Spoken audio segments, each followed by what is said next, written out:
আপনাকে কে মেরেছে নামগুলা করেন? লিটন আর কালাম আর নুর ইসলাম আর মুন্টু আর ওইদিকে চিনতে পেরেছি। আমার আব্বুকে মারলো তো এবার আমাদেরকেও মেরে দিবে আস্তে আস্তে ওরাই। ফের খুন ডোমকলে। মুর্শিদাবাদের ডোমকলের গড়াবাড়ি এলাকায় দুষ্কৃতীদের হামলায় খুন হলেন হরিহরপাড়া থানার তর্তিপুরের বাসিন্দা জিন্নাত আনসারী নামের 1 বছর 50-এর ব্যক্তি।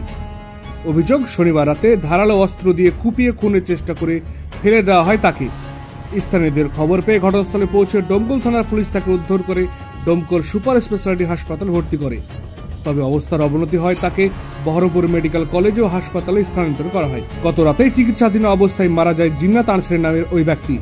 পরিবার সূত্রে জানা গিয়েছে, 7 বছর আগে শিরু নামে এক ব্যক্তির খুনের ঘটনায় যাবজ্জীবন কারাদণ্ড হয়েছিল জিন্নাতের ভাই তোজাম আনসারীর। এই ঘটনা রেশ টেনেই এদিন জিন্নাতের উপর হামলা চালানো হয়েছে বলে অভিযোগ। পরিবারের দাবি, শিরুর ছেলে মোশাররফ সহ কয়েকজন পরিকল্পনা করে এই হত্যাকাণ্ডের ঘটনা ঘটায়। এই হত্যাকাণ্ডে এখনো পর্যন্ত 2 জনকে গ্রেপ্তার করছে ডোমকল থানার পুলিশ। বাকিদের খোঁজেও তল্লাশি চলছে। ঘটনায় এলাকায় তীব্র চাঞ্চল্য ছড়িয়েছে। আপনারা দেখছেন নিউজ 4 বাংলা। এসে দেখছি যে কি সেই খাম হয়ে পড়ে আছে ওই তালতলার নিচে, এবং তখনও ও জীবিত আছে। তখন আমি সেবিককে বললাম যে এখনো বেঁচে আছে, তাকে হসপিটালে নিয়ে গেলে হয়তো বাঁচতে পারে। আমার মনে হয় যে হেসো দিয়ে মেরেছে। দুই জায়গা আমি খাম দেখলাম, ঘাড়ে, হাতের একটা জায়গায় দিয়ে এখন আমাদেরকে মুরজাবানি দিয়ে গেল যে আমাকে 4-5 জনে মেরেছে। একটা হচ্ছে নাড়ু, আর একটা হচ্ছে নাড়ুর ছেলে হচ্ছে আপনার নিটন, আর একটা হচ্ছে মুশারফ নাম করলো মুশারফ, আর একটা হচ্ছে সেই যে নাম মুন্টু আর আরেকটা কে ছিল। 5 জনের নাম করলো, তার মধ্যে 4 জন, আর বাদ বাকি মোবাইলে রেকর্ডিং করা আছে। কোথায় মেরেছে ওই গাড়িয়াবাড়ার ওই মাঠে। তো 5 জনের নাম করলো, 5 জনেরই রেকর্ডিং করা আছে মোবাইলে দেখিয়ে দেবো।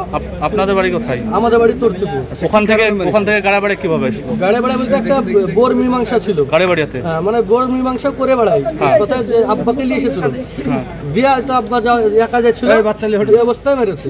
কিছুদিন আগে তো না, অনেকদিন আগে হয়েছে। আমার মেয়ে জব্বার লাইফার হয়েছে। ওই যে ছেলেটা আমার আব্বাকে কেটেছে না, ওই ছেলেটার মানে আমার মেয়ে জব্বাকে যুক্ত করে দিয়েছিল যে আমার মেয়ে জব্বার লাইফার হয়। তাহলে এবার আমার মেয়ে জব্বা মেরেছে তাই জানতো, তাই বলে আমার বাপের উপর রাগটা তুলছে। কিন্তু আমার বাপ ওইসব বিষয়ে কিছুই জানে। ওই সূত্র যে তুই আমার ভাইকে, তোর ভাই মেরেছে, তাহলে তোকে বাঁচতে দেবো না, তাই বলে মেরেছে। আমার নাম করেছে নাড়ুর বেটা নিটন, নাড়ু, আর ওই মুশারফ প্রথম মুশারফ মেরেছে, দ্বিতীয় নাড়ুর বেটা মেরেছে। তারপর আর 4-5 জন ছিল, 4 জনকে চিনতে পেরেছে। সব বাকি বলবে যদি বাঁচে আসে তাহলে সব নাম আব্বা নিজেই করবে, আর মরে গেলে তো রেকর্ডিং আছে। আপনার নাম কি? পুলিশের শুনে আমার নাম রাজেশ আনসারী। আব্বু ছাড়া আমার কেউ ছিল না, মানে আমাদেরকে দেখার মতন আর কেউ নাই। এখন বর্তমান আমার আব্বুর যদি কিছু হয়ে যায়, তাহলে এই যে যাদেরকে নাম করে গেল আমার আব্বু, তাদের নাম করে গেল আব্বু, আমিও নাম করলাম। কারণ আপনারা মোবাইলে শুনতে পাবেন, মানে মোবাইলে ছেড়বো। এর পরবর্তীতে যদি আমার কিছু হয়, তাহলে জানবেন ওই নাড়ুর বেটা নিটন আর ওই মুশারফ, এই 2 জনের মধ্যে আমাকে মারার চেষ্টা করবে। তাহলে আমাদেরকে হয়তো গ্রাম বেঁচে পালিয়ে যেতে হবে, আর নাহলে অন্য জায়গায় চলে যেতে হবে। তবে আপনাদেরকে একটা জিনিস বলে রাখলাম আজকে, যদি আমার কোনোদিন কিছু হয় তাহলে জানবেন যে ওরা ছাড়া কেউ করবে না। কারণ এখন গ্রামে ওরা এখন বড় হয়ে গেল, মানে ওরা এখন যা করবে তাই। এবার আমার যেমন সন্ধ্যাবেলায় বাড়ি থেকে বাড়ানো বন্ধ হয়ে গেল। আমি ধরেন সন্ধ্যাবেলায় বাড়ি থেকে বাড়াইলাম, হয়তো আমাকে একটা বম মেরে দিল, কি আমাকে গুলি করে দিল, এই দায়টা বের কে নিবে আপনারাই বলে।